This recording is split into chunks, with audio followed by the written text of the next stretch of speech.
the co-director of the Joint Master of Health Professions Education and the Diploma of Health Professions Education, which started some 20 years ago as the project of my FAMR fellowship, and then it turned into a continuous program at the national level in Egypt. I would like to first to allow each one of you to introduce himself or herself. And during the introduction, in just a few seconds, I would like the one who is introducing himself to try to answer one of the two posed questions, which were if you are adopting problem-based learning in your school, give us one challenge that you are facing during the implementation of PBL in your school. And if you are not adopting PBL, give us one reason why your school decided not to adopt PBL. But if you don't work in an education position, like in a hospital, in the Ministry of Health, for instance, you can just comment on a previous comment. Give us your opinion on one of the previous comments, okay? We will keep our microphone silent during the session until you start introducing yourself and participate in the session. Okay? Ms. Hikmat will help us with the names. Ms. Hikmat. دكتور سكتيام، دكتور منى.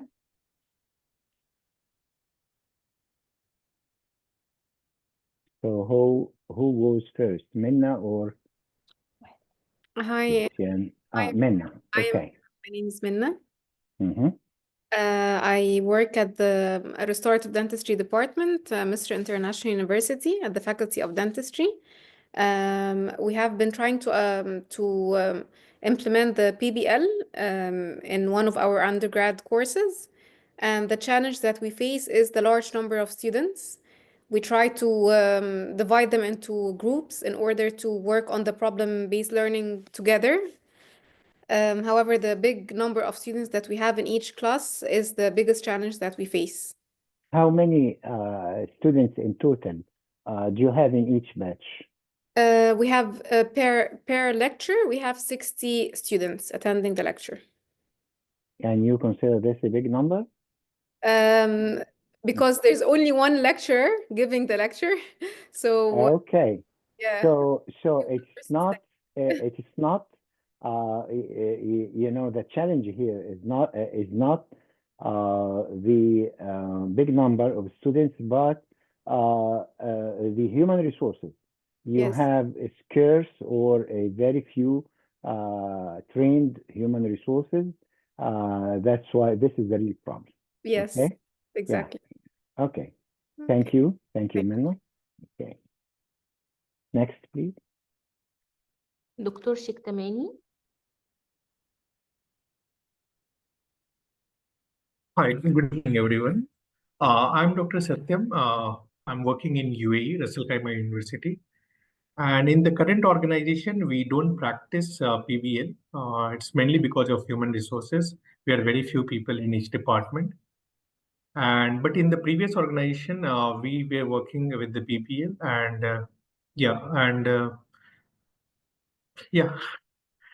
and it was a very good session for us. Even Dr. Siraz, he was the coordinator for all these things. Dr. Sirazi, you must be knowing, sir. Yeah. And it was a very good and interactive session with him.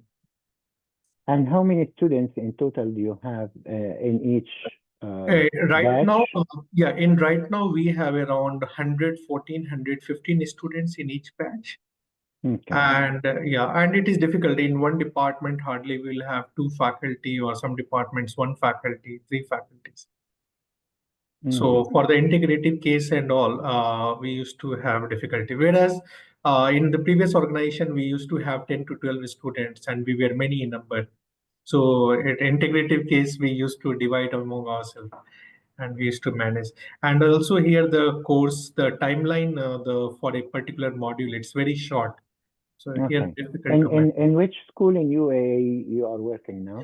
In Russell Khaimah Medical and Russell Science. Khaimah. Yes. Okay. Russell Khaimah. Okay. Okay. Thank you. But in the previous one, it was very effective and very What good. was the previous one?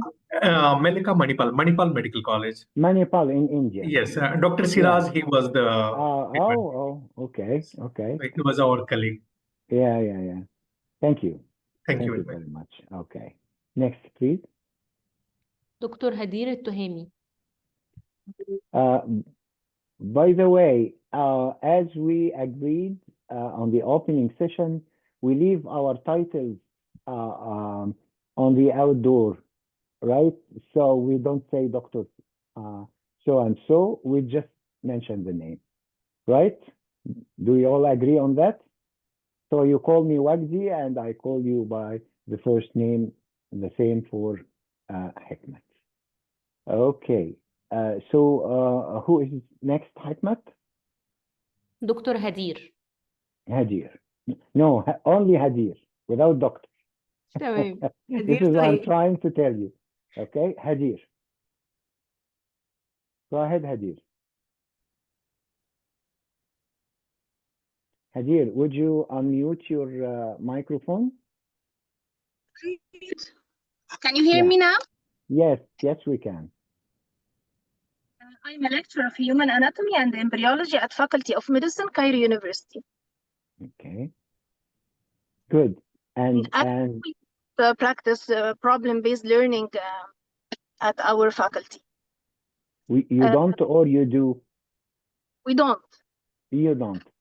Tell us the reason why Cairo University or Qasr Al Aini Medical School did not. I don't know if in the other departments this is applied or not, but for us in the anatomy, as an academic department, we meet the students at 2 sessions, in the lectures and at the labs. Regarding Okay. the labs, we do practice case-based learning, but I don't feel it's a kind of engagement of the students. We present the case at the end of the lab, with the students share, but I don't feel this is done every time or is done as a system for our teaching. Regarding the lectures, we have poor student attendance. So I think to apply it, first the students has to come prepared to the lecture, and actually we don't have an access to the platform to send them pre-lecture materials or something like that to open a discussion or for a certain problem to discuss at the beginning of the lecture session. Okay. Hadir, you said 2 or 3 things against the concepts of problem-based learning during your short talk. Can you recognize what I am going to criticize in what you have just said, or we lead this to the next one instead of telling us the challenge, his challenge or her challenge, to comment on what you just have said? Could you do a self-assessment to you now and tell me what I am going to criticize in your very short talk? No, I didn't get it yet. No? No. Okay. I will get back to you, Hadir, after allowing next one to do a critique to your short talk. Okay. Next, please. دكتور أحمد جويلي. Yes. أحمد جويلي. Yes. Hi, Dr. Okay. Wagdi. Sorry. Hi, Ahmed. Wagdi. Sorry. Hi, Ahmed. My name is Ahmed Goueli, and I work as an emergency medicine consultant in Pilgrim Hospital in Boston. But I couldn't find or pick up the thing that you wanted us to comment or on Dr. Hadir problem here. Like for me, it looks like Okay, in this case, you tell us the challenge or the reason why you didn't adopt PBL, and I will comment on Hadir's shortly. okay. Okay? This is very generous from you. Thank you. I can mention a problem-based learning in our hostel, which is dealing with trauma patients in the emergency department, because we are level 2 trauma hospital, not level 1, and not all of our doctors are actually advanced trauma support certified. So we have been dealing with this by facilitating the ATLS or Advanced Trauma Life Support courses for them, doing group discussions for that, introducing this into the teaching program of the hospital, and by reflection and feedback as well. Thank you, Ahmed. Let me comment on Hadir and Ahmed, because Ahmed did the same, I wouldn't say, I would say misunderstanding of problem-based learning. Listen to me, Hadir, okay, and Ahmed. We have first to differentiate between problem-based learning as an educational strategy and using problem solving as an instructional method. Okay? We will explain further the difference between them.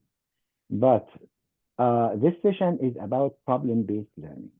And the problem-based learning is one of the best educational strategies that highlights the importance of integration. Okay? So problem-based learning means integration between all disciplines, all departments. So we don't implement or apply problem-based learning in one department, whether this department, Hadir, is an anatomy department, or in one of the hospital departments, as Ahmed is trying to describe. So in problem-based learning, we integrate all the departments and disciplines together, whether academic or clinical, with horizontal and vertical and the spiral approach, right? So when we speak about, like Hadir said, well, I know that in our department we don't implement problem-based learning. I don't know about the other departments. No, this is something that happens within the whole school curriculum. We have to have a curriculum committee that adopt and implement problem-based learning, integrated all the disciplines together and all the departments together. And this is probably the problem in very big old schools like Qasr Al Aini, like Cairo University, because they are very traditional and since more than 100 years. So it's so difficult now to change the whole curriculum overnight from being discipline-based into an objective-oriented, integrated curriculum. This is a hell of a job, and it needs a very long time, and it needs the leaders of the school to be very convinced about doing this kind of reform, which is very difficult. That's why most of the newly established schools, it's very easy for them to start as PBL if they want from the start. So they structure all the educational, all the resources, whether physical, financial, technical, everything according to the educational strategy if it's PBL. For instance, instead of having big halls for lectures, they have small rooms for PBL tutorials and so on. So everything needs to be considered. That's why I am leaving a video for you which describes the requirements for PBL planning and implementation, to know exactly what you have to do if you were requested to, as a medical educationist after your graduation from the Famer Institute. You will be considered an expert in medical education, probably one of the newly established medical schools will invite you to come and help them building the curriculum and to adopt the PBL.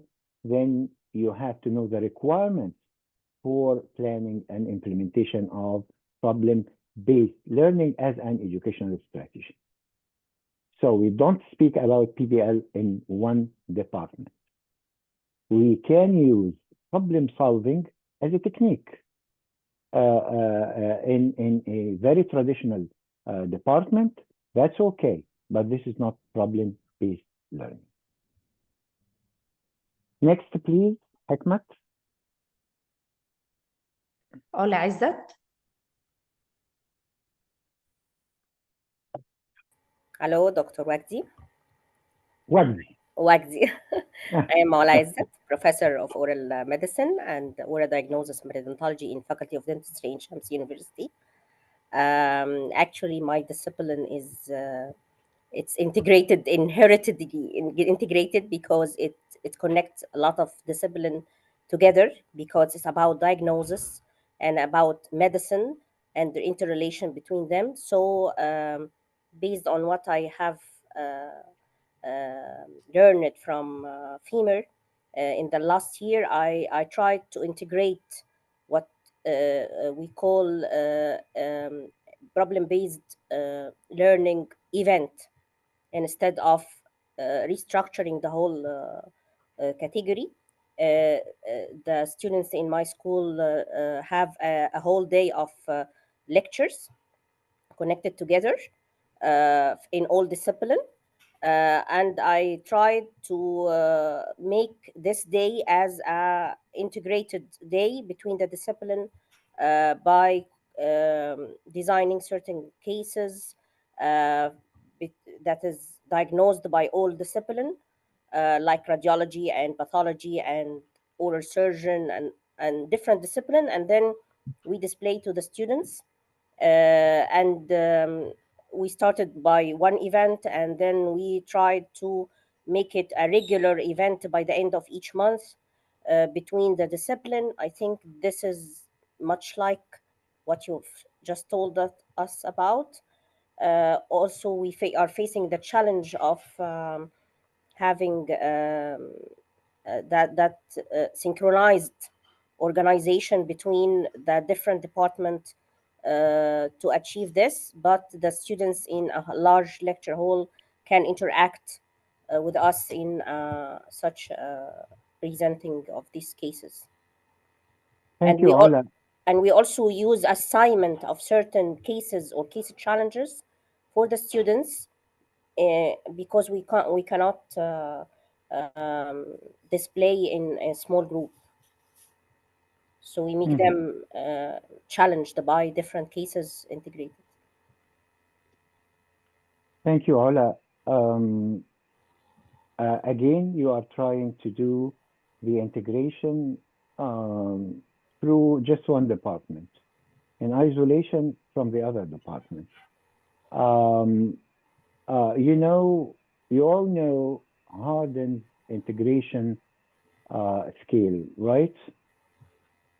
Did you read Hardin's articles about the integration Vertical level? and horizontal integration.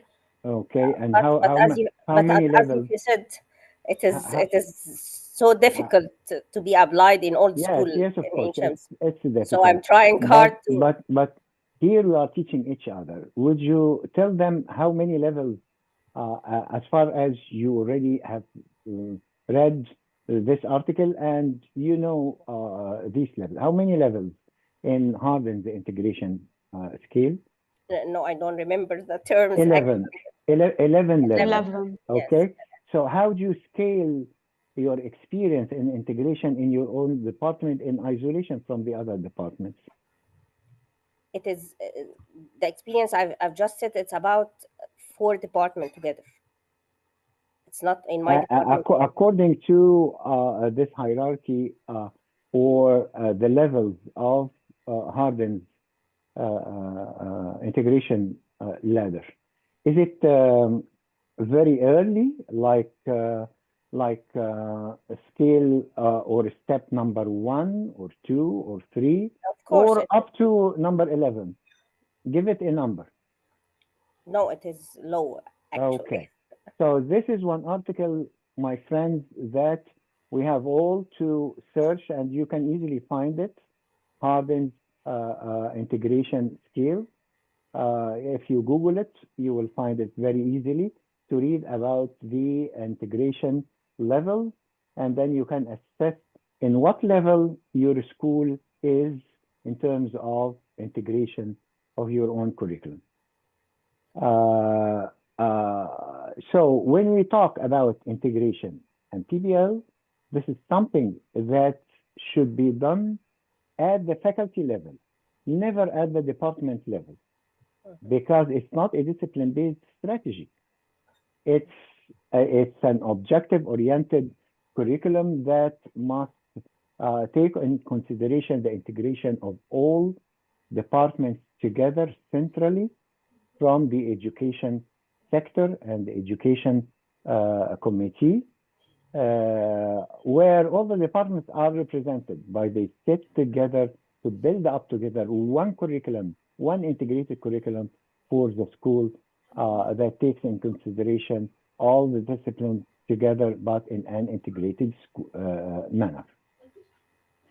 One thing that I want to also to comment on from the previous comment is that in PBL, we don't send the students any material prior to the PBL session. This is one characteristic of PBL. Suddenly, you give them a problem without any preparation. And this could be a difference from PBL and TBL, because in TBL, we prepare the students beforehand. In PBL, no. We never prepare them for the session because we need them to depend on their own prior knowledge and to brainstorm for the problem, which should be vague problem, not well structured. It should be ill structured. So the PBL has characteristics that's not really present in the other educational strategies or similar strategies like TBL or CBL, which is case-based learning. All these are different educational strategies. There are some differences, but they all talk about integration. But none of them happens within one department. Okay, thank you, Ola. Next, please. Sira? Yes, Assalamu alaikum. I am Alaikum salam. Saira Mehnaz. I am a professor of community medicine at Jawaharlal Nehru Medical College, Aligarh Muslim How University. you pronounce your name, Saira or Sarah? It's Saira, but everybody calls me Sarah in No, favor. I will call because I know this name very well. Thank you. Thank Yeah, you. So Saira is the Saira. correct Yeah, pronunciation. yeah. Okay. Okay. I'm watching a Turkish serial now, and there is a name called Saira. Okay. That's why I know the name very Thank you well. so much. Okay. This is Go the ahead, first time somebody has called me Saira in favor. please. Okay, so Does it have a meaning, by the way, Saira? Saira is someone who's very much interested in roaming about, adventurous. From what I know. Excellent, excellent. Okay, okay. Go ahead, please. Okay, so I was trying to fit whatever we do in our department somewhere, but let us discuss it, then I will be more clear. Because our problem-based learning or case-based learning, whatever you call it happens more in the rural and No, peri-urban. no, no, no, no, no, no, no, no. Case-based learning is another educational strategy than problem-based learning. These are two distinct Two educational different strategies. things. We So I are am here for the problem-based learning. okay. Okay. Mhm. So we take up health problems in the field areas, rural areas and urban areas. Now, what was happening before I joined FEMER? That we were the experts of community medicine, and whatever we were taking a group of students, that was not a very large group, 20-25 students, and but we were doing problem based learning, no issues, but there was no integration. We were the only people interacting with them on that problem. After that, whenever in our medical college in 2019, this competency based medical education was introduced, and we were introduced to a horizontal and vertical integration. What we did was last year after I joined FAMER, as I am the chairman of the department also, so I had this edge over the others. I went to the dean and we had a meeting. We called the chairmans of Department of Gynecology, Pediatrics, Surgery, the main clinical branches, and we asked them that in a week, at least for once, they should visit our rural area also and look after the OPD there as a specialist. And we included branches like ophthalmology and ENT also. The purpose was the rural people will be given some specialized services, and second thing was now the health problems that we are dealing, uh, the students will be exposed to clinician also for the same problem. So in a way, I think this is integration of two or three departments. Suppose we are dealing with the problem of malnutrition in under 5 child. So now we have our expertise and the expertise of a pediatrician also, along with the expertise of an obstetrician to deal with the mother. So whatever social problem dealing we were doing, now all three of us are involved in the same problem. So this is some kind Okay. of integration, Oh, but I'm not very clear about actually what I'm trying to say. So this we have okay. done at our level. Now the dean, as you were talking, in our curriculum, this has been involved. The specialists will go there.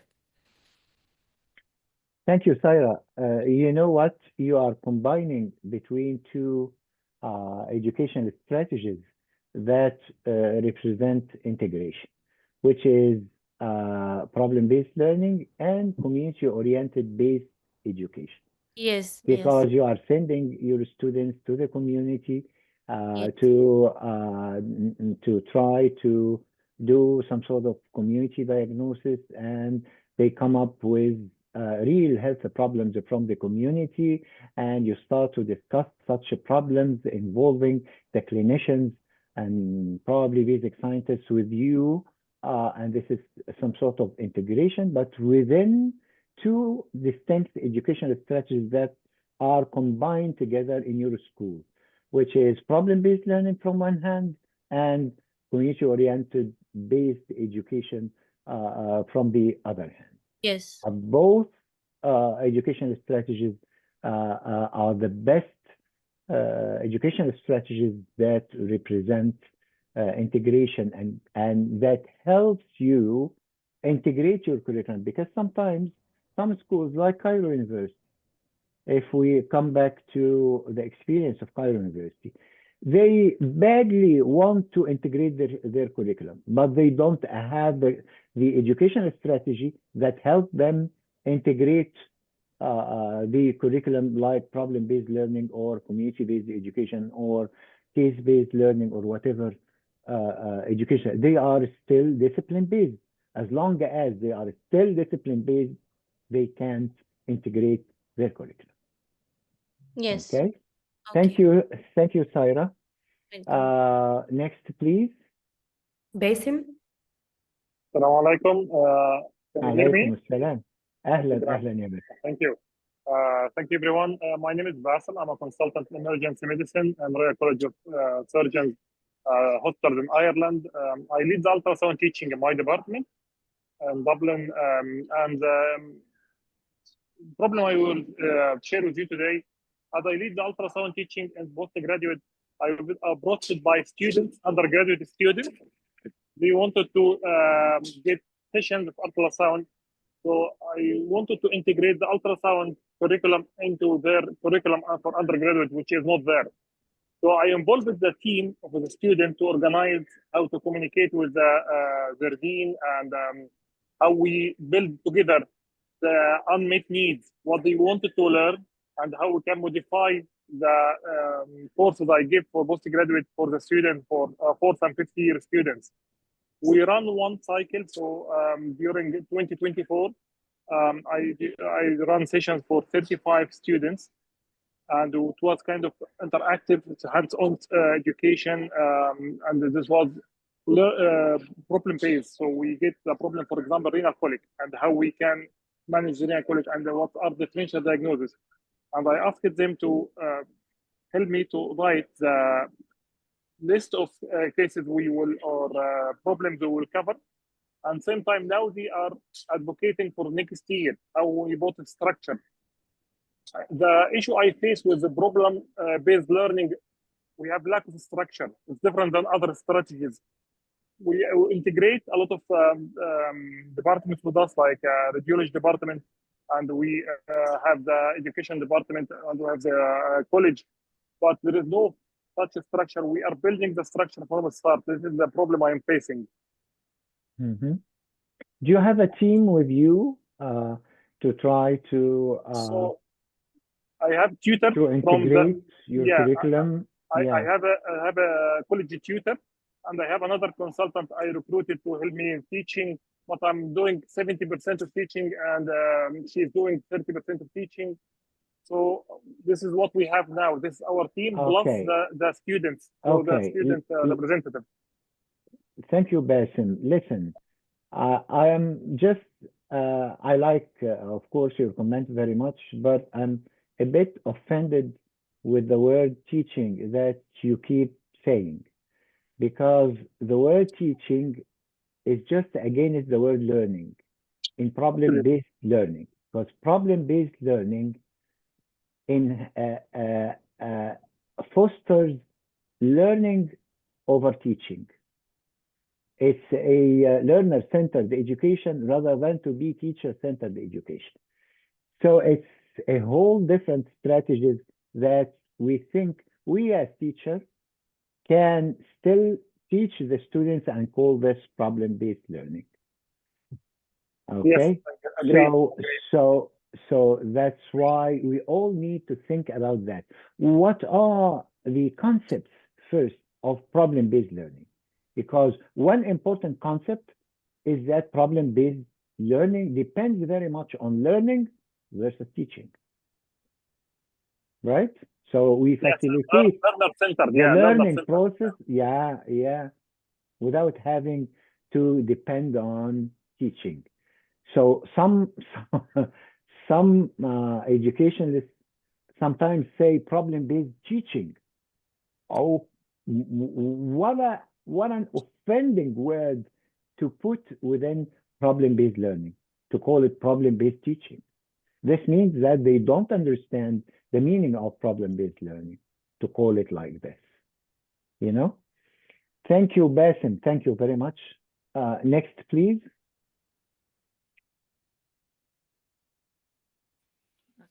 Could I start? Yes, of course. Ghada. Assalamu alaikum. Go ahead, Ghada. Alaikum salam wa rahmatullah. Ghada Halal, Professor of Medical Biochemistry and Molecular Biology, Mansoura Faculty of Medicine. Actually, in my institute, we apply or we offer two programs for medicine.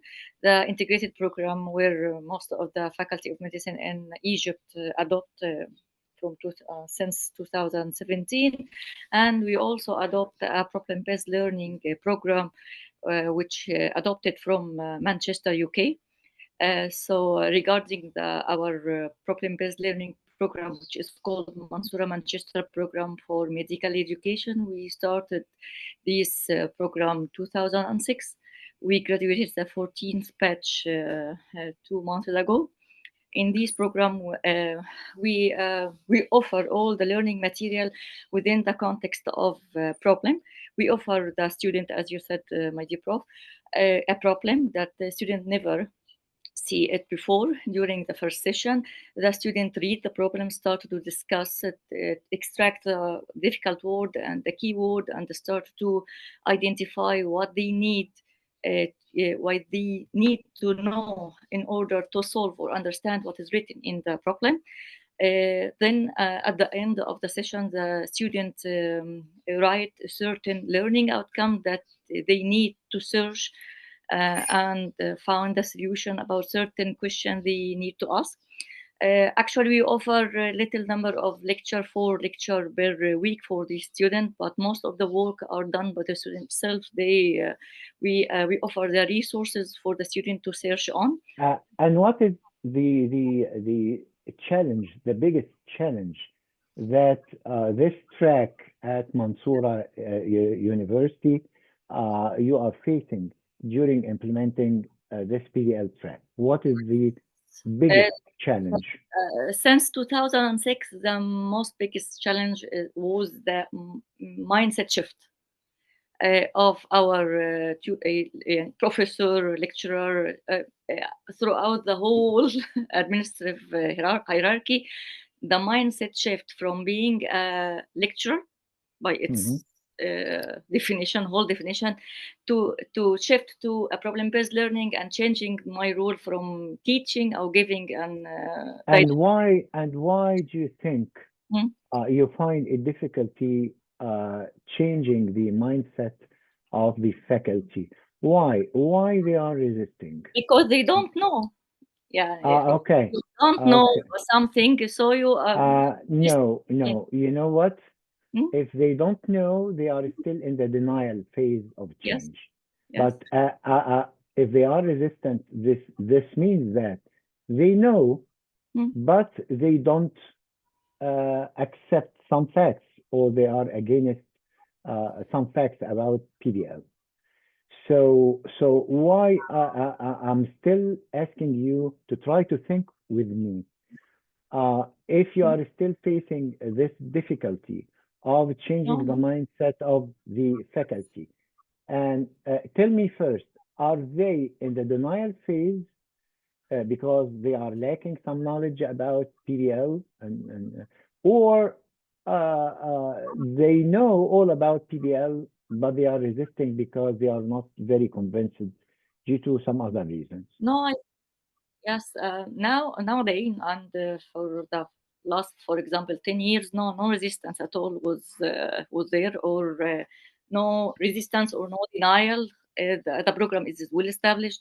The graduates prove that they are on the right track, or they are taught by or learn with in a very good extinct program for our strategy for education. So nowadays there is no challenges in PPL. Now the PPL program in Mansoura Okay.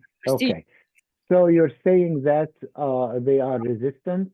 This means that they know what PDL is, and they are not convinced because they have their own reasons. And probably Hadir, is Hadir from the same school? That's why she wants to contribute. If Ghada allows Hadir to contribute to this discussion, Hadir? Yes, I have a question, Doctor. Okay. Dr. Ghada said that in Mansoura University we adopt 2 teaching methods or curricula.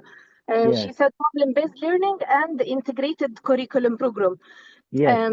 Are they independent from each other? Because regarding integration, we at Qasr Al Aini are adopting integrated curriculum. There is integration between all the departments.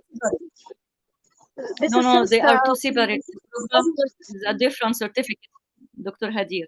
2 separate programs with a different certificate. We have 2 programs in our college. The integrated one, like any other faculty of in Egypt, adopt, and the problem-based program, different certificate, different curriculum, different different. You know, Hadir, we call that a PBL track because even in Harvard University, they started as a PBL track, so they isolated a few students in the PBL track, while most of the school was still traditional, very traditional.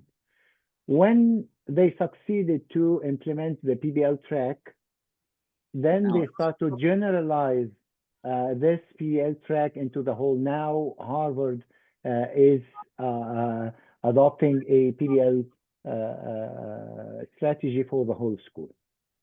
So back to Rada. Rada is trying to explain to us that they have two educational strategies in her school. The main one is very traditional, but there is no now traditional curricula or supposed to be non-traditional in all Egypt by law.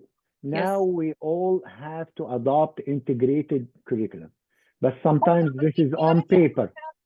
Sometimes this is on paper. No, actually, because some schools can't really integrate due to the reasons that we have described before. Can we have another fellow, please? Next one, and then we will get back to you again, Hadir and Ola. You can lower your hand, please, until we get back to you. Next, please. Ahmed Awad. Hi, good evening. My name is Ahmed, and I'm working in UK as a emergency physician. When we are speaking about the problem-based learning, I don't think that we adopt regarding the clinical scenario. I believe that it needs some collaboration between all the departments, as Dr. Wagdi mentioned earlier. I am the simulation lead in my department, so I can claim that we are adopting something related problem learning module rather than to be a strategy. So we start with the problem and we ask the learners to participate, what they are going to do, and how they can tackle the problem to solve it. I just want to small comment regarding Dr. Reda.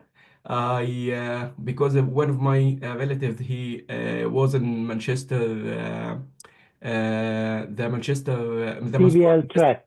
Yeah, the Mansoura Manchester one, and I believe that it's a good example to for the problem-based learning. He liked it, and what he explained to me, because I graduated from Mansoura as well, 2004. I believe that it's a bit different between the traditional one and the new one. I liked what they are doing. Thank you, Ahmed. Thank you. You didn't tell us the challenge.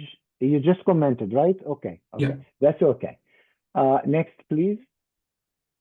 Ahmed Abdelhadi.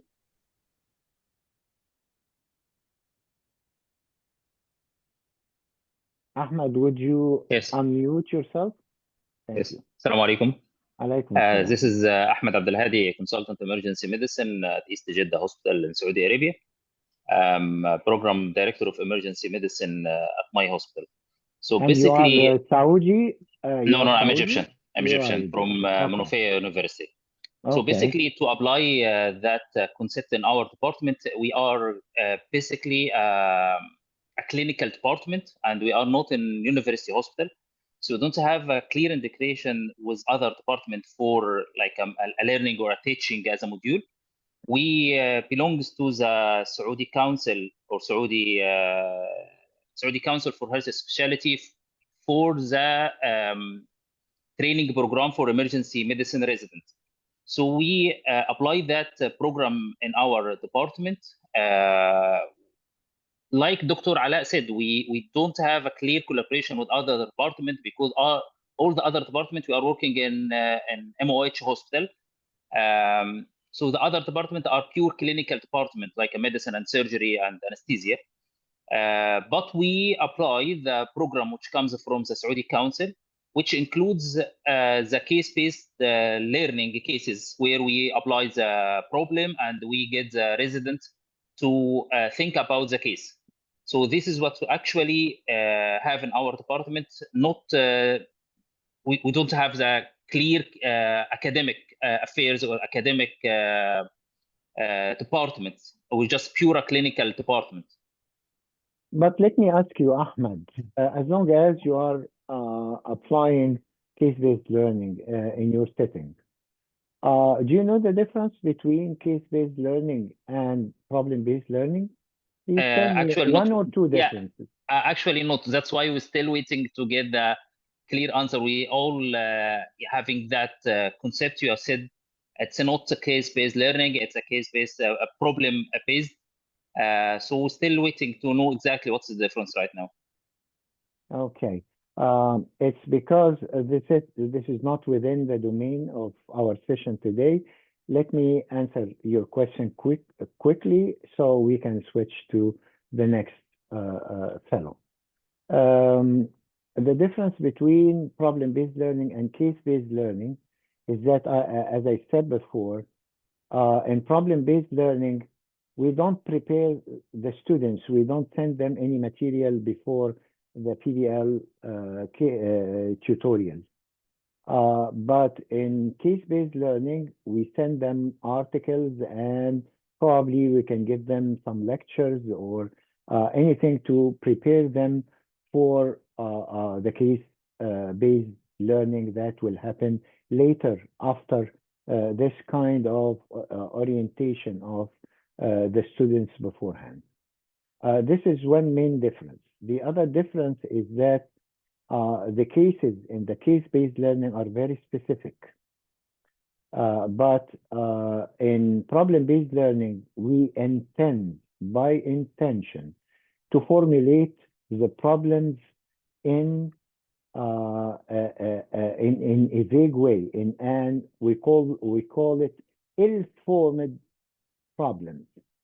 Okay, because we need very much the students to make a whole discussion about all the possibilities that might happen, because we don't have the luxury of providing a problem for every disease.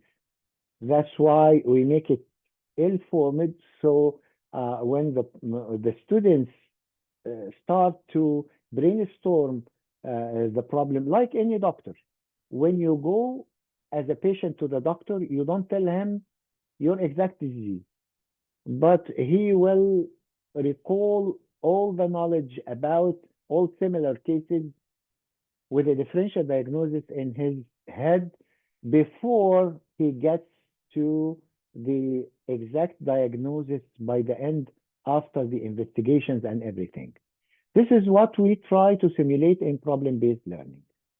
In case-based learning, we provide all the facts beforehand because we need very much, usually case-based learning is given to in highly advanced education, like in postgraduates and so on. It's not for the undergraduates. Okay? So these are two main differences. And also the tutor in problem-based learning is not allowed to be a knowledge deliverer or to contribute actively to the session, because we are in a learning session, not teaching session. But in case-based learning, the tutor is allowed to contribute as well. Okay? So these are some fundamental differences between case-based learning and problem-based learning. Okay, thank you, Ahmed. Thank you. Next, please. إيمان حلمي. Good evening. Good evening, Dr. Wagdi. Good evening, Iman. I am Iman Helmi, Professor of Oral Pathology, Faculty of Dentistry at Shams University. First of all, this session is very interesting for me because I didn't have a clear difference between the different terms used in learning methods or different learning methods. There are many methods: case-based learning, problem-based learning, integrated cases, I have a question before answering your questions. What is the difference between problem-based learning and integrated cases prepared as a method of learning also? What is the difference? Okay, you are asking me instead of me asking you, right? Would you first answer my question to you, and I will then answer your question. But please give me one challenge if you are adopting PBL, and if you are not, tell me why you are afraid to think of adopting PBL. What would be the reason? And then Okay. I'll answer your question. We have two programs in our school, the bachelor program or the mainstream, and the other program called the clinical dental program, I think. In clinical dental program, I think there is integrated curriculum or integrated cases, but in the final years, I think fifth years, many disciplines are integrated and the students have an assignment to present a case including different disciplines. Restorative surgery, radiology, and something like that. But in the mainstream, we are not adopting this. But I think there is a curriculum committee that is working nowadays to make an integrated curriculum for the mainstream. يعني up till now we didn't adopt the PBL for the ministry. I think the challenge will be increased number of the students. Each batch of the mainstream is formed of about 400 or 450 students. The second challenge will be the lack of collaboration between the different departments. Okay. It will be a big problem. Okay, thank you, Iman. I think I comfortably answered your question. Thank you. Listen, integration now is the national strategy in health professions education in Egypt, at least in medicine. I'm not very aware if it's by law compulsory to dentistry or pharmacy or nursing yet. You tell me. But at least in medicine, it's a compulsory educational strategy in all medical schools in Egypt at the national level. The problem is that the country did not provide the necessary training for the faculty working in different schools at the national level in Egypt. So you don't imagine that a school like in Upper Egypt, in Aswan, in Luxor, the faculty there will be very aware how to implement integration, how to look for the right educational strategy that will allow them to implement integration, because implementing integration is an intention. I intend to integrate my curriculum. Well, very well. So how are you going to do that? You have to look for one of the educational strategies that's integrated in the first place, like problem-based learning, like team-based learning, like case-based learning, like community-based education. We have so many educational strategies that will help you implement integration. But without having this educational strategy, you can say whatever you want to say, that I'm integrated. But you, in fact, there is a microphone. Yeah, thank you. But in fact, you have to prove that you are integrated by providing your curriculum that contains a definite educational strategy that will tell us that you are integrated on the ground, not just as an intention. Okay? You also don't expect that those very far schools from the capital or what's happening in medical education at the national level to be like South Carolina University, which was founded as an integrated school. So they didn't change their curriculum. It was already integrated and problem-based since they started. So it was so easy for them even to be the first accredited medical school in Egypt and the Middle East because they were implementing what at the national level they wanted all the medical curricula to be integrated like this, but they didn't have the experience. The faculty were trained as in a very traditional mind without having the chance to be trained on innovative ways of curriculum development, like in problem-based learning and such ways of integrating the curriculum. I hope I could answer your question because, yes, you say that you are integrated, but if we look carefully at the curriculum, most probably we will find this just on paper, but in the reality, this needs very much. And you have to know that as a faculty in your school, if you would claim that you are integrated, you have to find an educational strategy that would help you implement integration on the ground. Because integration means integration between all the departments together. I can't say that I'm integrated, and then you say, but we have difficulty collaboration between departments. Yeah, right. Between the this is against this. Okay, I have a special request from you, Dr. Wagdi, please. You will give us today the difference between terms of team-based learning and problem-based learning. Yes, yes. I differentiated before between problem-based learning and case-based learning, and now you're asking me. Yes.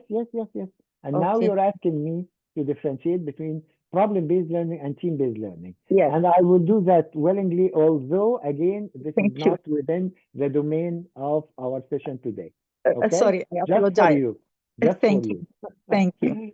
Okay, thank you, Iman. Next, please. أحمد عفصة. Good afternoon, Dr. Wagdi. It's very hard to say, to call you without doctor. Yeah, that's all right. That's all right. My name is. I'm almost your age, right? I'm not that old. No. You are top landmark in medical education everywhere. Thank you. My name is Ahmed Afsa. I'm one of emergency specialists. I'm working in UK, specialist registrar. Honestly, I don't have much to add after my consultant, Dr. انت علاء هتعمل زي اللي الطويلي. قال ماذا اقول بعد كل ما قيل، مش كده؟ No, because my educational lead and my audit and simulation lead already have nice talk and discussion with you. And now is really a bit clear because we are mixing honestly between case-based learning and the problem-based learning, and the concept was not that clear before you demonstrate the difference between both. But we are teaching in our department all levels. We are teaching foundation doctors. We are teaching junior doctor. We have teaching of middle grade doctors. We have simulation as well. We don't have like classic academic teaching, but we have lots of teaching and learning activities, I can say. So just from what you give us in discussion between case-based learning and the problem-based learning, I can say in our daily practice, sometimes we're implementing the problem-based learning in our practice.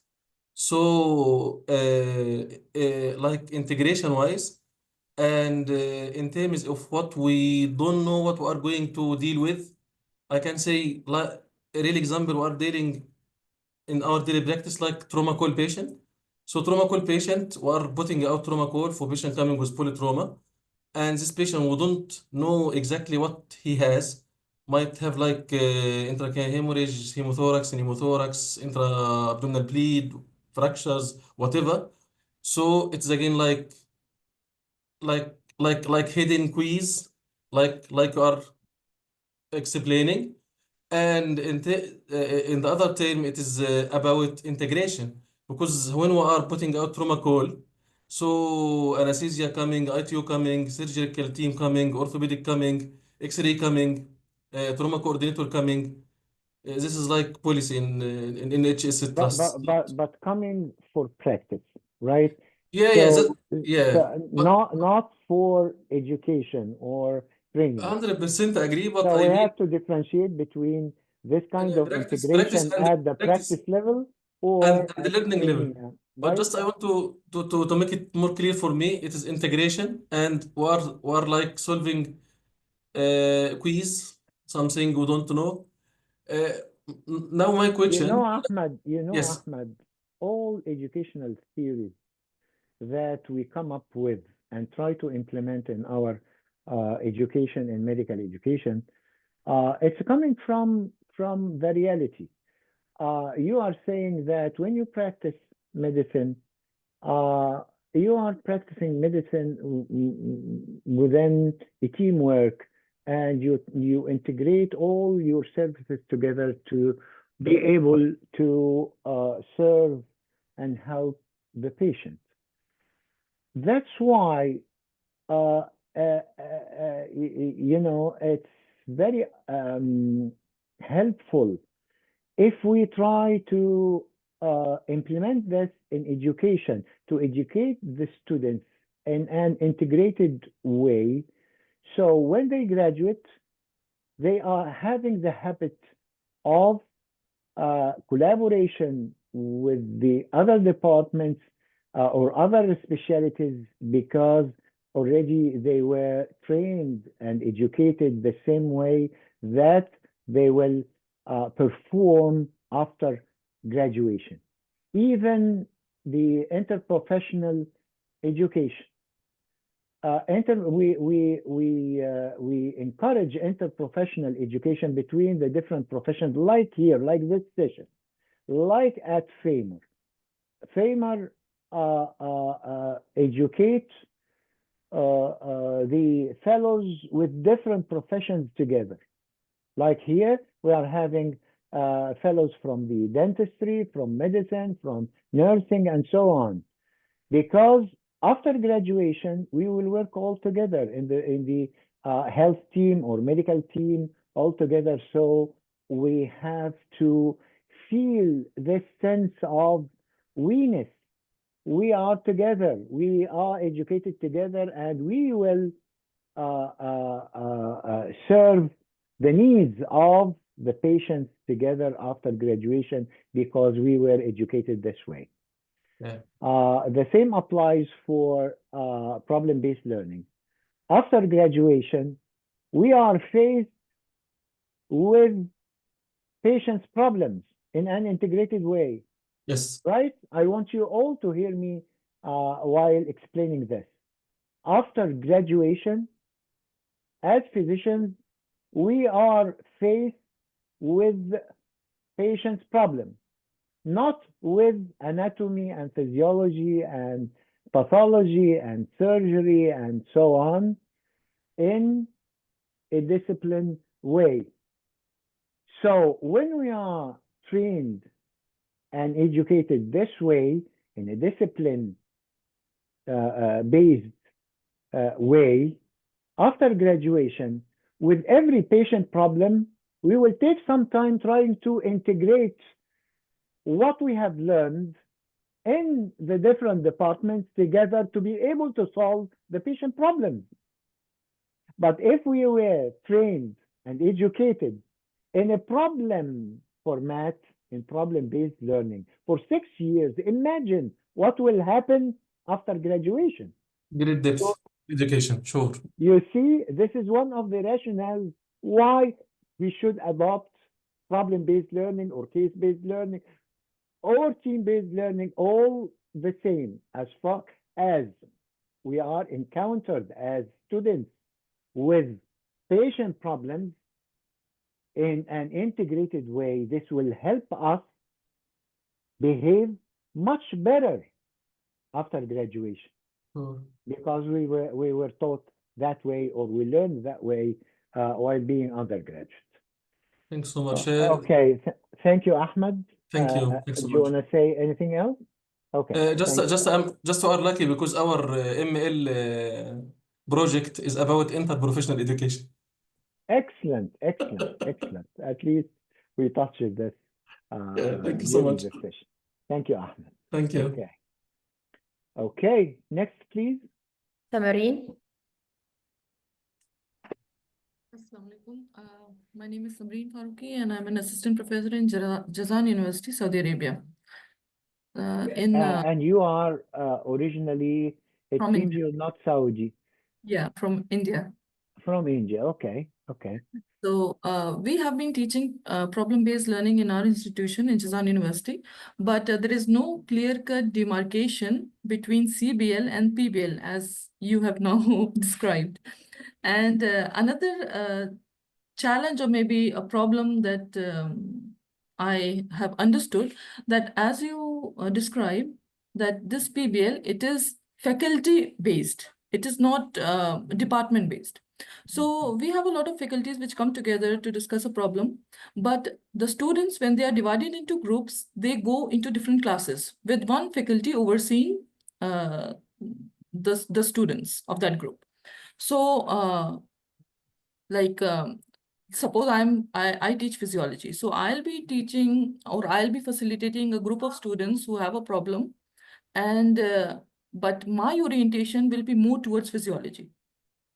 Right? A person who is from orthopedics, they will have a more orientation towards the orthopedics, right? They are going to, so what I understand is that the knowledge that is imparted to the students ultimately, or the learning that they receive, it is quite different from group to group. Okay, let me tell you something, Samreen. Am I pronouncing your name right? Yes, correct. Thank you. Okay. Listen, Samreen. At Maastricht University, you know, I work in both Maastricht University and Suscan University because of the joint program, the Joint Master of Health Professions Education. We had done a research work about the background of the tutors, the class tutors. If they are experts in the problem by chance, like you said, you are from the physiology, right? Department? Correct. Or what? Yes, physiology. Right? Physiology. So if there is some physiology in the problem, you can't, you know, force yourself not to contribute by some information because you are an expert. And when you see the students go the wrong way, involuntarily, you try to interfere. And this is against PBL, against learning. When you start to teach, when you start to correct the students and you don't allow them to commit mistakes, and you play tutor in a subtle way, you just, in an indirect way, when you see them go the wrong direction, you ask them indirect questions, but you never give them direct guidance or direct information. You are not an information deliverer, because when the students don't find answers to their inquiries, they write it down as learning objectives. And this is the only drive for them to go after the brainstorming session and look for the information in the textbooks, in the libraries, and from the other experts and so on. Okay? So if you interfere, this will inhibit the learning of the students. Okay. But then comes the question. If you are not an expert Yeah. by chance in the problem, Yeah. there are two types then. Either you are a medical doctor in general, but you are not specialized in the same problem, like you are a physiologist, and there is no physiology in the just anatomy and histology and surgery and so on, and there is no physiology. But you still graduated from medicine and Yeah. surgery, and you have enough basic knowledge Yes. to play tutor, Okay. right? Okay. Without feeling that you are expert and you have the urge to interfere because you are expert, That is one challenge that we face. right? The And urge. then we have a third Yeah. tutor, which is who is not either an expert in the problem or a physician in the first place, but probably an educationist, like in Maastricht University. They employ people having PhD in education without being physicians. Okay. So the research was, which one of them is better or Yeah. best? Is it the expert in the problem itself by chance? So we select those who are involved in this particular problem to be experts, tutors, or just faculty, any faculty, whether from the basic science departments or from the clinical sciences, or we can employ as well those who are not doctors in the first place. What do you think the results of this research? What I think is that if it was problem-based learning, then those with the PhD in education would have done better. But if it would have been case-based learning, then it would. And who will be there with? Okay, you said you expect that those who are physicians by graduation No. I are the best? expect that. No, I expect that if we are dealing with problem-based education, in which the educators, they just act as facilitators, then it is the one who have the background in education, like Okay, as you said, so you PhD in say the education. one, you say So the one. it depends on the problem. Let me put them one by one, and we raise hands to see. Okay. Okay. Okay. So please, may I have your attention, all please, because we are going to vote now. We have three. One is expert in the problem. If the problem is about orthopedic problem, he is orthopedic surgeon.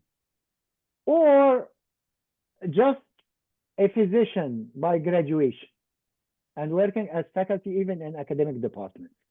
And then third one, who is not a physician, but having a degree in education. Which one will act better as a class tutor in problem-based learning? We will take the expert first. Raise hand, vote for this one. I don't see any raised hands yet. No one. Okay. The second one is physician by graduation from a medical school or dental school or whatever, according to the school which he is working in. Vote for this one. Okay, Ola. We can vote for two. Ola only. Let's see. Only Ola and no one else, I guess. Just Ola. Okay. And then please lower your hand. Ola and Yasmin, just two. And the one who is having a degree in education, but he or she is not a physician.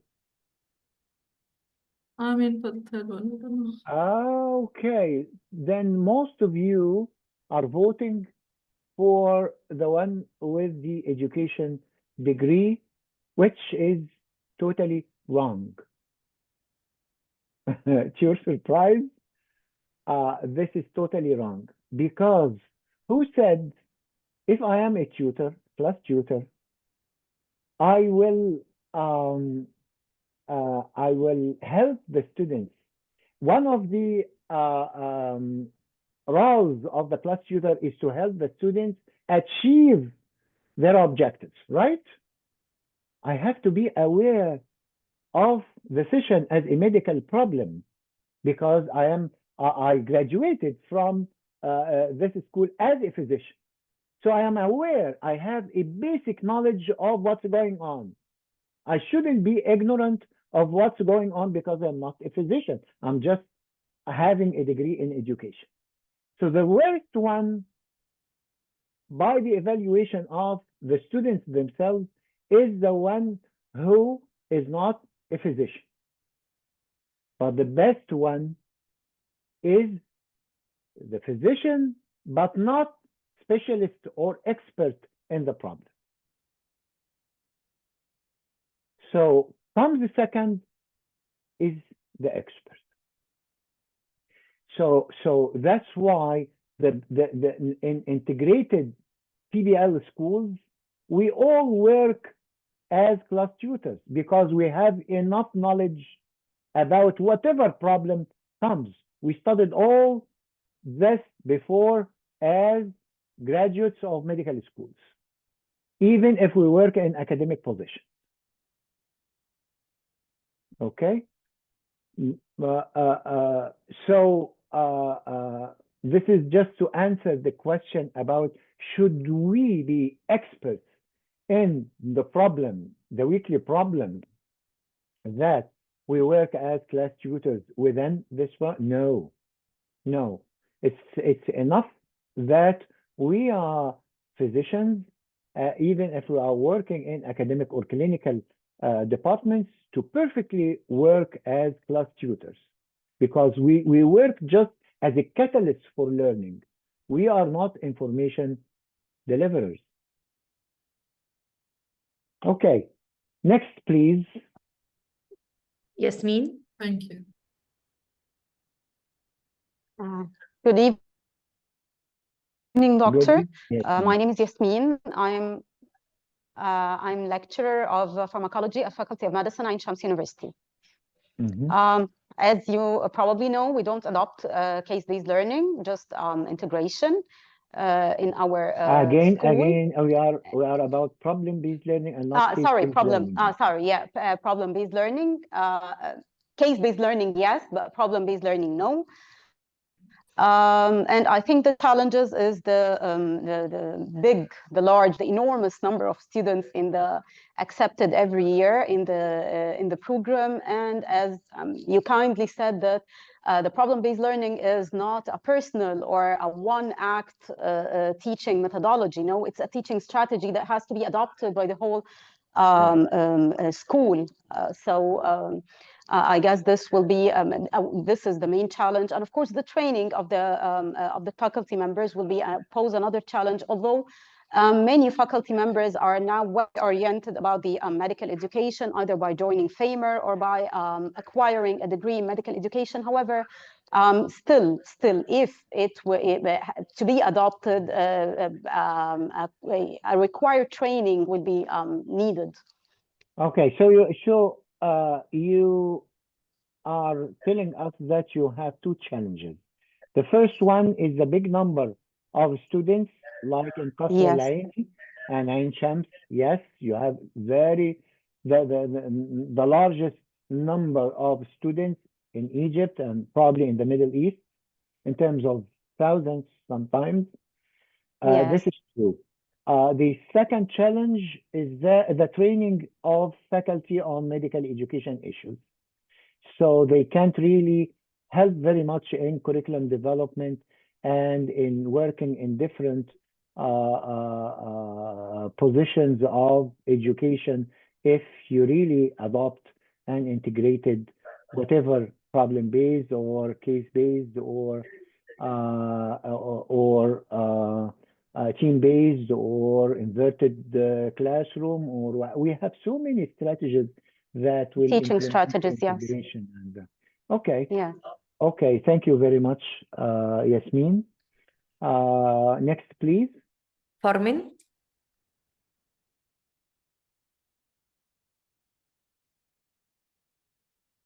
Carmen, unmute your microphone, please. Assalamu alaikum, Prof. Nice to see you. This time we Farman. Okay. I'm pediatric surgeon from Pakistan, but currently working in Sultan Qaboos University, Muscat, Oman. Prof, nice to see you. We missed you in our session, which in year 2, Prof. Yes. I still remember you described the difference in coffee, the froth on the top, and this one really it was. We always learn something new from you. Yes, Prof. Yes, Prof.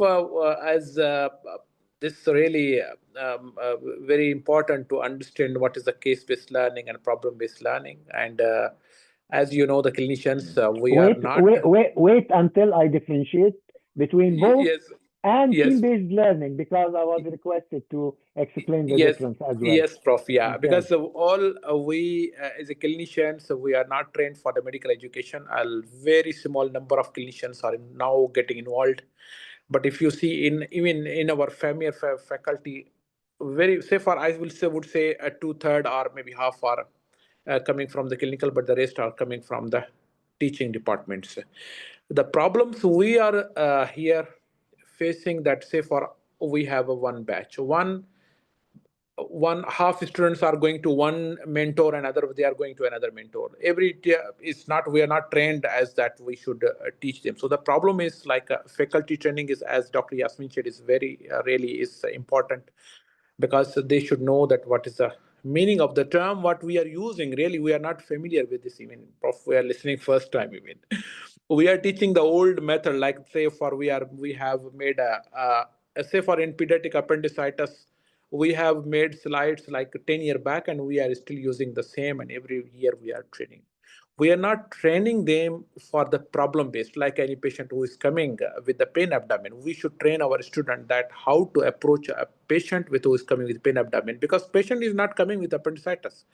He's not coming with a diagnosis. He's coming with a pain abdomen. So pain abdomen could be because of the renal colic, or because of the UTI, or because of the intussusception, because of appendicitis. So that is very important, first of all, training. And yes, the other thing is really it is a bit time consuming as well, because the clinicians, they are very busy in private practice, in the hospital, in the meetings, and this one they have no time to train or to make these lecture which is problem based. So say for any patient who is coming with inguinal swelling, so he should teach his students that how to approach with swelling. Maybe it is because of the incarcerated hernia, or it is testicular torsion. But we are teaching them what is hernia, what are the causes, what are the boundaries, what is the anatomy, what is the embryology. But we are not teaching them. So this is really, this is the problem, and we have to understand this thing. Okay. Yes, Prof. Again, the concept of adopting and fostering teaching or learning. Okay, Prof, yes. which one of them is better for educating your undergraduate students? At least you guys are convinced now the importance of fostering learning over teaching, Yes, because this is one of the main concepts of adopting problem-based learning and such integrated educational strategies. The other one is integration. So number one is fostering learning over teaching. Number two, integration. It's problem-based learning, one of the best educational strategies to be able to implement integration in your curriculum. And I will tell you later a third reason or rationale why we should adopt such educational strategies like PBL. Thank you, Prof. Thank you. Would you expect what this third one could be, Farman? Prof, sorry. Why? As a rationale for adopting such strategies, we said because of this strategy help us foster learning over teaching, because it's called problem-based learning and not problem-based teaching, right? Okay, The okay, second Prof. one, it's the second highest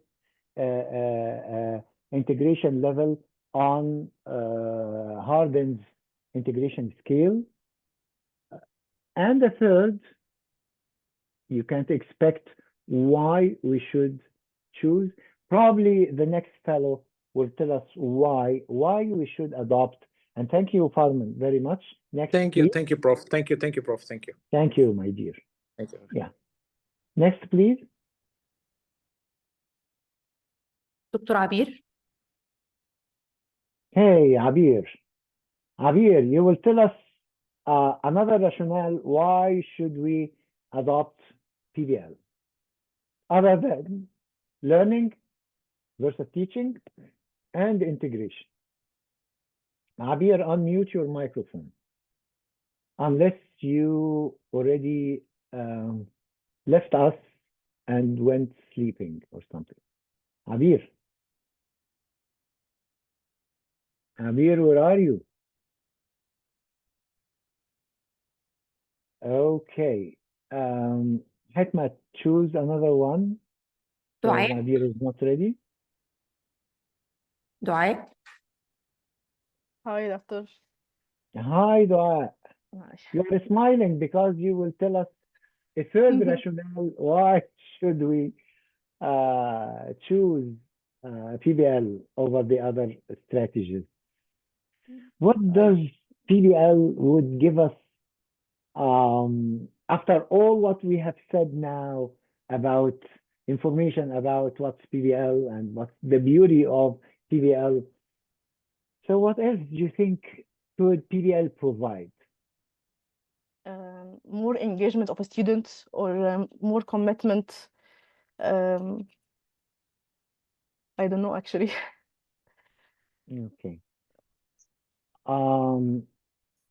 What if I tell you that PBL, and please all listen to me, the third very important rationale why we should choose problem-based learning and the similar educational strategies is the relevance of medical education.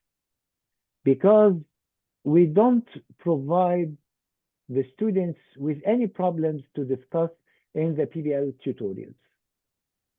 We select the priority health problems for the students to study one by one. The priority health problems. You know the meaning? It's not just the important health problems, the priority health problems. And there is a methodology about how to select the priority health problems. So this is relevant because I myself, I was taught medicine learning from reading textbooks from England and the US, which is very far from my community. So all what I've been taught was not really relevant to the needs, to the community health needs and priority health problems of my own community. So when we select for problem-based learning, we select the priority health problems for the students. So when they graduate, it should not be the first time that they become encountered with problems that they never heard about. No, they studied such problems, but within the class in problem-based learning. See? So now we are having a third reason why we should select problem-based learning as our educational strategy. First, because we can help our students learn,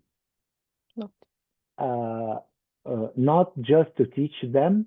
Number two, the integration. This is the best, one of the best ways of integrating our curriculum. And number three, because of relevance to the community health needs and priority health problems in the content of our curriculum. Okay, what is then the challenge in your school or the reason why you didn't adopt PBL? Where are you from I first? thought I'm lecturer of parasitology at Shams University. Okay. I thought we adopt problem learning. You thought. I thought, yes. But then After this session, no. Okay. I think it's more like a case-based learning. And but at the faculty level, we have an integrated session where clinical and academic departments share in a session to teach. But I think it's to teach rather than to learn. Okay. So I think it is not a problem-based learning.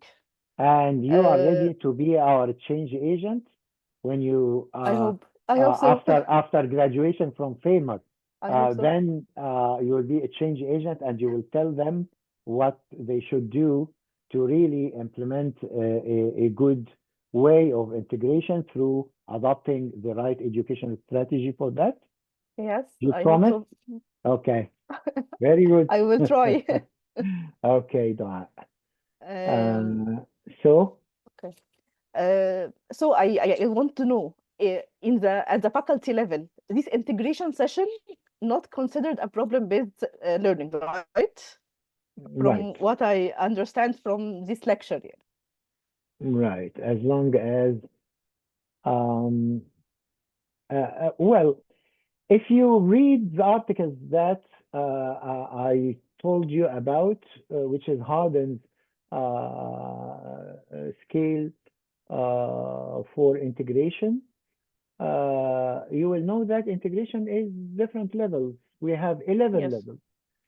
So it's, yes, it could be one of the very lowest levels because we have level 1 where zero integration happens in level 1, okay? In level 2, the faculty are aware of integration, but they don't apply it or implement it. This is level 2.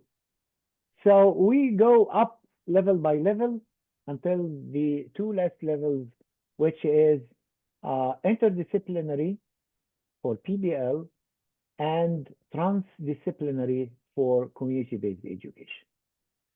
Okay.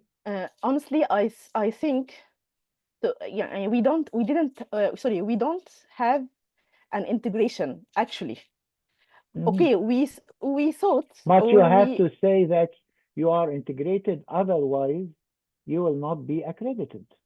Yes, we have an integration like modules and parasitology, pathology, histology, and so on. Okay, and clinical departments share in the same module. Okay, but this is on papers. On ground, I think each department teach on its own. Okay. No actual integration. Okay, so this is the level 1 or 2 at most. Thank you very much. Thank you, Dua. Next, please, Hikmat. Abir. Again? Hello? We have 2 Abirs in this cohort. Do you hear me? Abir Ashraf. Do you hear me? Yes, we hear you. I'm sorry, I have a problem with my computer sound, so I shifted to the phone. No problem. At least we can hear you. Thank you. What is your question? If I am applying problem-based medicine in my medical school? No. If you are adopting problem-based learning, what is the most compelling challenge that you are facing during implementation of PBL? And if you don't adopt PBL, give me one reason why you didn't choose this educational strategy for your We school. are not applying Where are this you from first? clinical pathology department at Shams University, Okay. Faculty of Medicine. Okay. We do not apply problem-based medicine simply because I didn't know about it previously. I think it's case-based learning. So I was teaching my postgraduate students like a discussion and the cases, but as you mentioned, it is very difficult to apply with undergraduate students. That challenge. I didn't say it's very difficult to apply in the undergraduate. I never said that.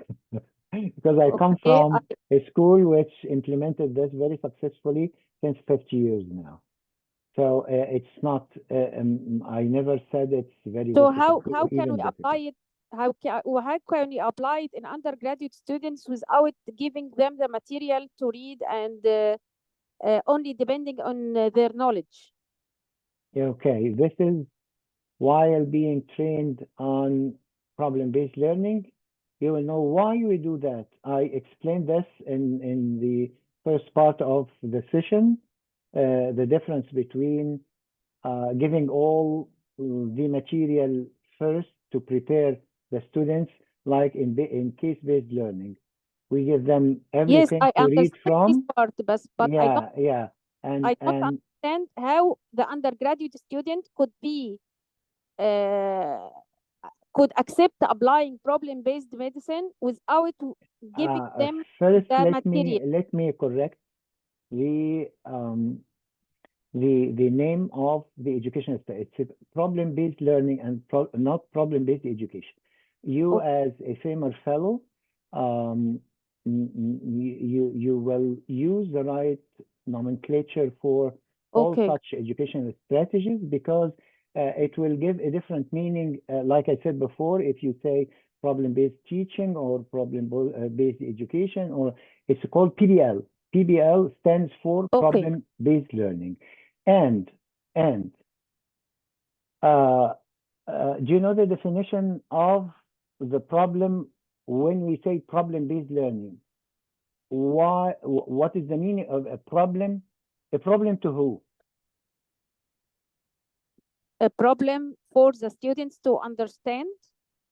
Okay, so by problem-based learning, we mean that we intentionally make a problem to the students, right? Yes. Yes.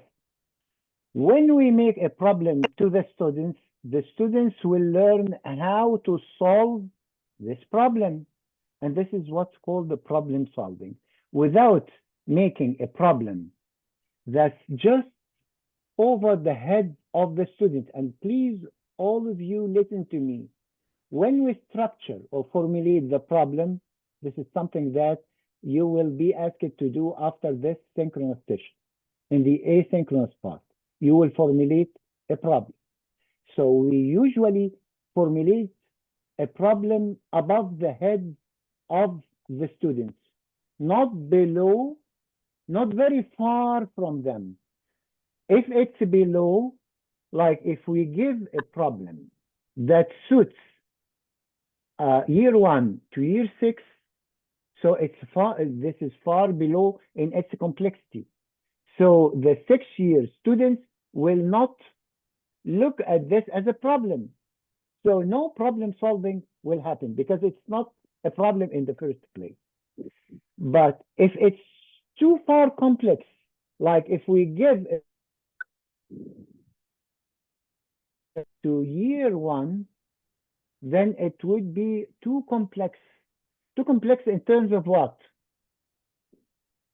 Too complex in terms of the prior knowledge of the students that they will use to be able to discuss the problem without knowing how to solve it by random actions in the same brainstorming session. We intend to do that in the brainstorming session. So the students come up with learning objectives and they make a table of objectives, learning objectives, that they will go and search for an answer to such a question. So when they come back again in what we call debriefing session, they come with the knowledge that they gained to be able to solve the problem. And this is the theoretical background about the two sessions in problem-based learning. You asked me, and I'm trying now to explain. So please wait a few seconds, and I will tell you now the benefit of doing that. Okay. Because if the students could solve the problem, and the problem was too easy for them, and we give them articles and everything, and they came already prepared, they will solve the problem in the same session. So they will not need learning objectives to go and search for new information to add to their minds. See, this is one thing. The other thing is that what are the steps of problem solving before you say how can we push the students to tackle a problem which they know nothing about it? Do you know what are the 7 jumps or the steps of the problem solving to know why we intend to give them problems that they know nothing about and without any preparation? Do you know, Abir? Do you know the steps? Don't know. Okay, let me tell you. Let me tell you then. And please all listen, because I'm going to link the 7 jumps or the steps of problem solving to the cognitive domain of the taxonomy of educational objectives. Have you heard, Abir, about the levels of the cognitive domain of the taxonomy of educational objectives? No. Okay.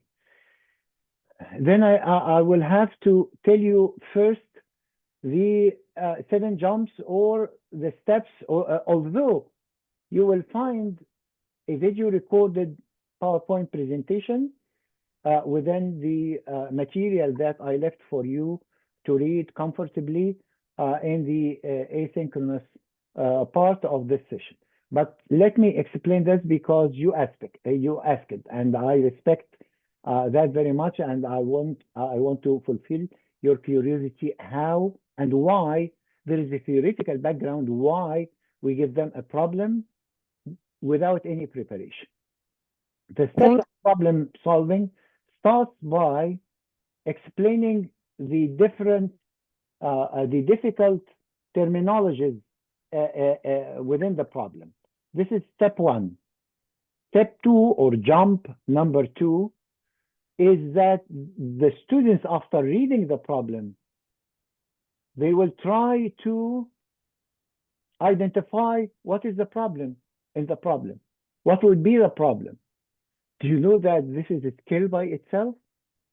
That the poor physicians, sometimes they can't define the problem of the patient, so they send the patient to have so many investigations and pay a lot of money because they can't identify what would be a problem. So they can proceed to the next step and just select a few investigations because they already have something in mind. They properly could identify the problem. So the second step in the problem solving is the tutor, and this is one of the duties of the tutor, to help the students identify the problem. What would be the problem? What would be a problem? Some students will say a problem, some others will say another problem, and until the tutor helps the students to identify one problem in this problem. And then they will start to analyze the problem to its primary elements.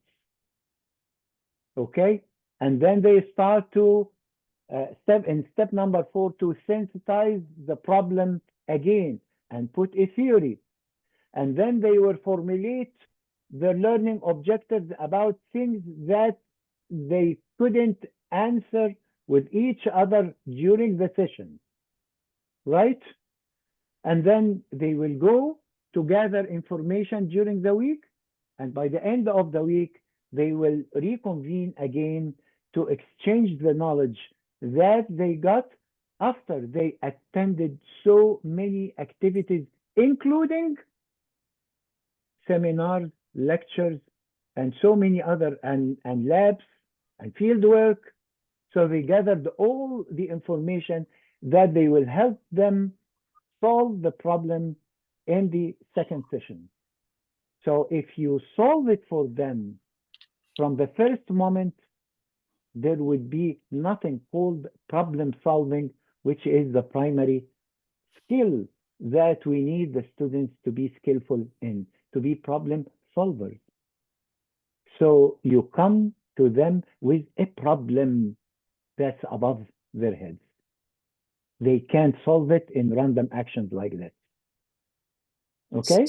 So as I understood, it is should be on multiple sessions, not only one session? Yeah, of course, 2 sessions.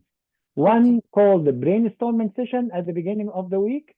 Then during the week, they go and gather information from literature, from in the library, from the internet, from the experts in the different disciplines, and they will attend seminars where they have an umbrella of experts from different departments together. The physiologists with the anatomy,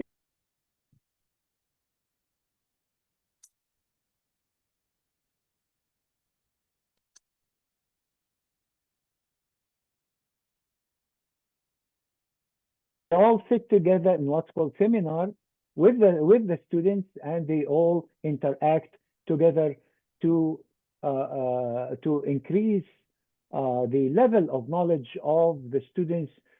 So when they come back to the debriefing session, they start to exchange knowledge, evaluate knowledge, and then solve the problem. So these steps that starts by recalling the prior knowledge of the students, if you know the levels of the cognitive domain of the taxonomy of educational objectives, it starts by recall of knowledge. But you know what? Birds can recall, monkeys can recall. We only depend in traditional curricula on recall of knowledge.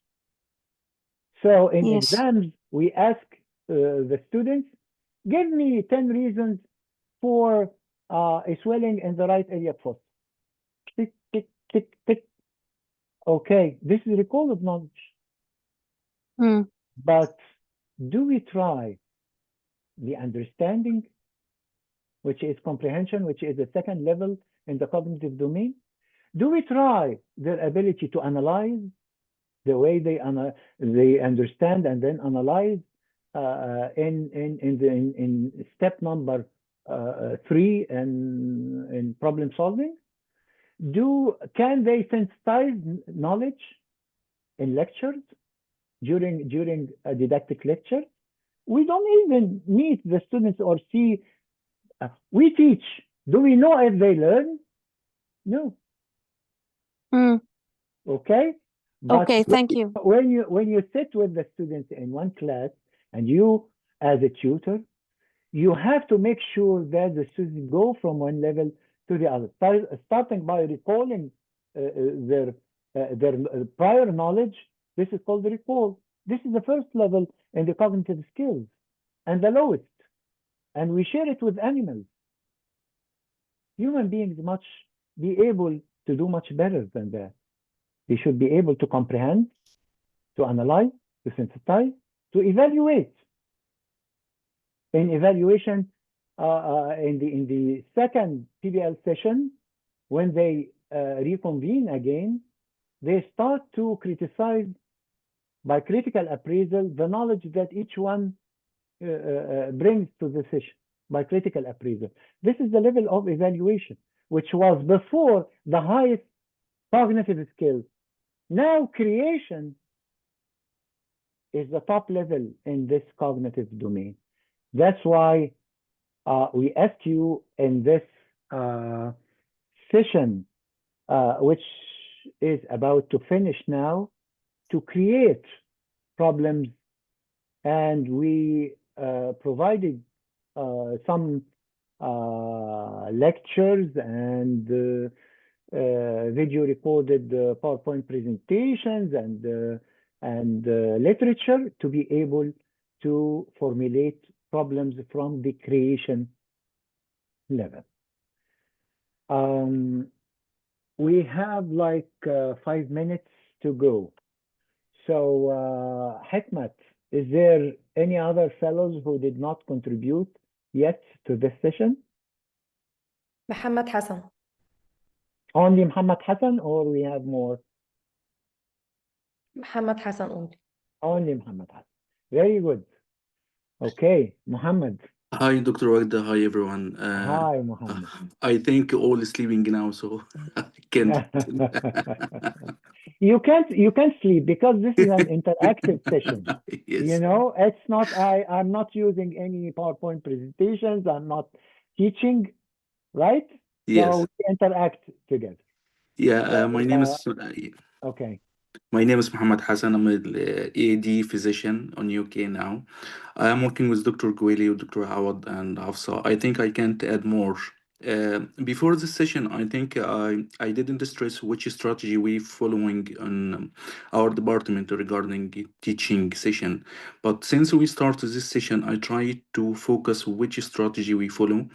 I think we follow case-based discussion, flipped classroom, and simulation-based learning, like courses like ATLS or ALS recitation, and flipped classroom regarding journal clubs. For example, our candidate preparing materials and videos, articles, and on the class times it is interactive activity between us. Regarding case-based discussion, I think over the department, every junior doctor, for example, coming to the senior to discuss the scenario they facing and take opinion of the senior regarding that as well. Yeah. Thank you very Regarding much. Okay. yeah, regarding And what would be the challenge then? I think we didn't stress on which strategy we following because we And are now you know, clinical. and now you know the difference? Yes. So I think Okay. I will ask my colleague to sit together and we can try to follow the strategy and which is the best one for us to be applied in our department here. Thank you, Muhammad. I have a raised hand. Hadir, would you like to say something before I make a difference between Yes, doctor, yes. PBL and TBL, because I promised to do that? I'd like to ask what is the adopted learning methodology in FEMER here? Because if you told us, I think this would make the topic more clear. I'm still a bit confused. Thank you for asking. We adopt so many strategies altogether. The first one is that we adopt learning versus teaching. So we ask you most of the time to work on your own to learn rather than to teach you. And for your knowledge, this is much difficult than teaching. In teaching, it's one-sided. I prepare whatever I want to say. I have a PowerPoint presentation. Sometimes I give you my back and say whatever I want to say. And knowledge now is everywhere. Everyone can get the knowledge over the net without any difficulty. But to run an interactive learning session like this is much more difficult, and it needs an expert to run, right? Sure. So we depend very much on learning. This is one thing, and then you will know by the end of your fellowship in what's called census session, the educational strategies that we followed, because one of them actually we followed in community-based education, which is Jigsaw group learning. This is one educational strategy, because if you know that teaching others is the best way to learn. If you depend on just lectures, like 15% of the content will be stored in your brain. But if you teach others, like in Jigsaw group learning, which we implement in community-based education, you have to gather information to try to teach others, and this will make such information you never forget it forever, because you taught others. Okay, so we have so many educational strategies that we will tell you about, but after you finish the 2.5 years of fellowships. But because we ran out of time, I have to fulfill my promise and give you the last difference between PBL and TBL. But let me ask you first, do you have a clue for that, any of you? Raise your hand, please, if you have a clue. The difference between problem-based learning and team-based learning. Ghada? Yes, Dr. Wagdi. The main difference to my knowledge, the main difference between TBL or team-based learning and problem-based learning, that we as a teacher in team-based learning, we prepare all the material that the student need to navigate, to study, and allowing the student to propagate this material to the student prior to the session. Excellent. Let me summarize one point by one. So Ghada is saying that the first difference is that we prepare the students before the session by giving them literature and probably some educational videos and some material to prepare them before the session. But in PBL, intentionally, we don't. No preparation for the students. So this is one main difference between TBL and PBL. Thank you, Ghada. Another one, please, if you know. Another difference? From me Ghada? or from me, yes. Another difference, when the student came to the class, we will first need to check the readiness of the student to take the class or for the information. So we expose the student to what's called readiness assurance test. We do 2 readiness assurance tests. First one called individual readiness assurance test, which composed of some questions, MCQ, whatever the type of question, in order to be sure that the student digests the information or material we provide to them. Then we make the student sit together in a team and start to solve the same questions we given to every one of them. And as a team, the one start to answer the question. And if one didn't know the answer of certain question or problem, the team will manage to teach them or to inform the other who didn't know. And this is called group readiness, or GRAT, group readiness assurance test. Then during the session. Go ahead. Yes. Go ahead. Okay. During this process, we need in team-based learning, another difference between PBL and TBL. In team-based learning, the tutor must be a subject matter expert. They told No, who said that? Who said that? Yeah. Who said that? No. Okay, no No, problem. no, this is wrong But information. the facilitator need to have our tutor, our facilitator need to have some information because sometimes the Yeah, student we have to didn't know prepare the answer. tutor. Yes. We have to, but he should not be an expert in the subject of the session. We agreed on that But sometimes the very early student in the ask questions.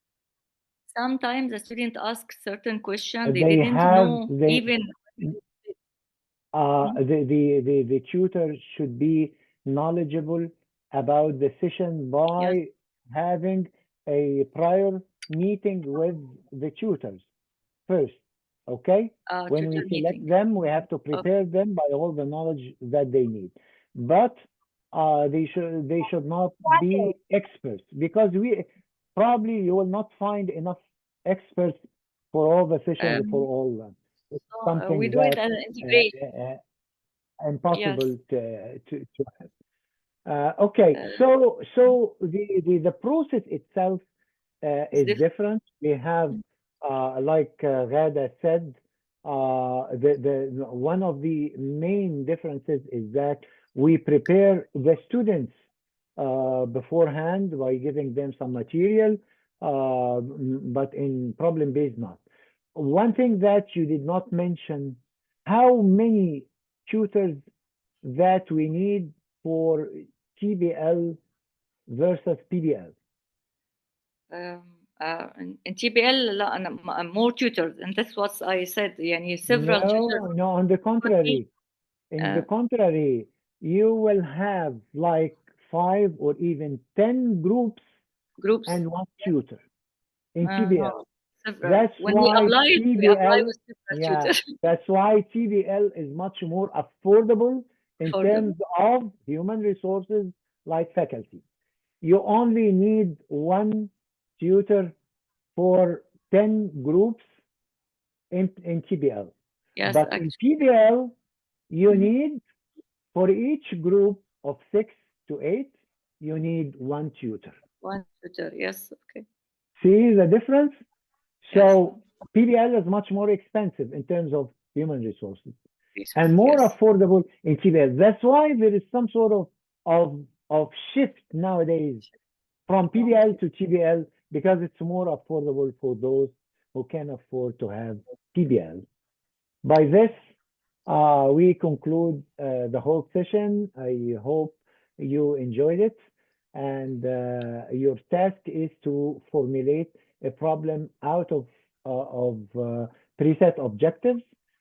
You have enough material to comfortably read to be able to formulate the problem, and then each one of you will post the problem to exchange peer critique according to the table that you will find in your syllabus. You will all do that on Moodle, and I just wish you a very enjoyable session, and thank you very much for having your attention for 2 continuous hours without any break. Thank you. Thank you, Doctor. Thank you, very Dr. much. Raj. Thank you, Dr. Raj. Thank you. Thank you, Prof. Wagdi. Thank you very much. Thank you, Prof. Wagdi. Thank you. Thank you. Thank you, and goodbye. Thank you. Goodbye.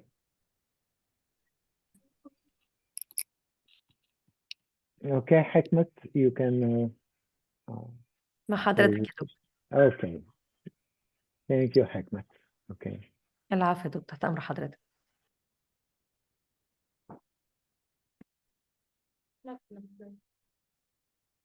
دخلنا الليسته معانا.